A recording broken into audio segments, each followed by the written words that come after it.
Thank you, Mr. Speaker. I'd like to adjourn in memory of a dedicated public servant who served on this green carpet in the distinguished California State Assembly, a dedicated individual, a lifelong Sacramentan, Eugene Gualco, recently passed away in December. He leaves behind his family up in the gallery and his wife of 60-plus years, Dorothy. Again, Gene Gualco grew up here in Sacramento in the Foothill Farms area, the district now represented by my colleague from Folsom. He attended local public schools, UC Berkeley and McGeorge School of Law, passed the bar in 1958. The same year, he married his wife, Dorothy.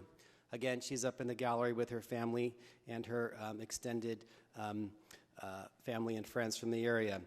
When he was 34, he decided to get involved in public service and ran for the County Board of Supervisors and won, representing District 4.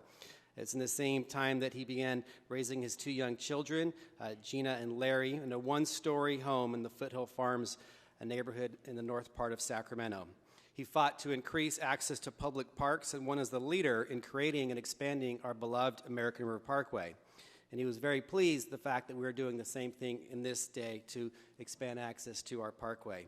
In 1974, he announced that he would run for the California State Assembly, representing the 5th District, representing that area until 1978. I was told by his family his seatmate back here was Lou Papin, who his daughter, of course, is serving with us today. He was the chair of the Water Parks and Wildlife Committee.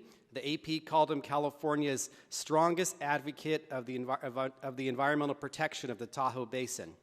In 1978, our local Congress member passed away, had one of those congressional races where everybody jumped in.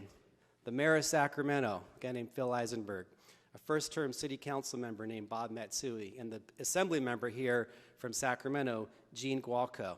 It was a big race, a big talk of the town.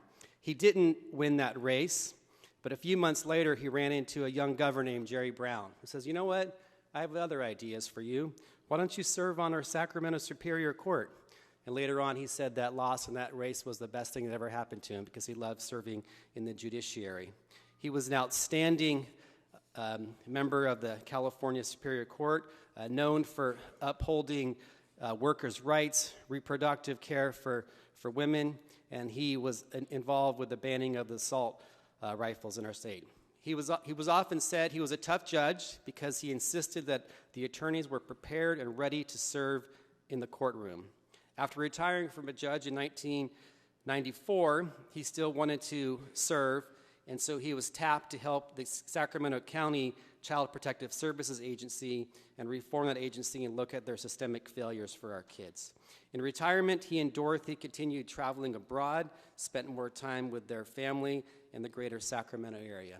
I had the pleasure of going to a senior center about a year ago, and there was a gentleman in the back of the room kept asking me all these questions, like really detailed questions, and I said, how does this gentleman know all this information? What's his deal? And afterwards he came up and he said, I served in your seat, and I knew his name, but I never made the connection. So he was very active until the end.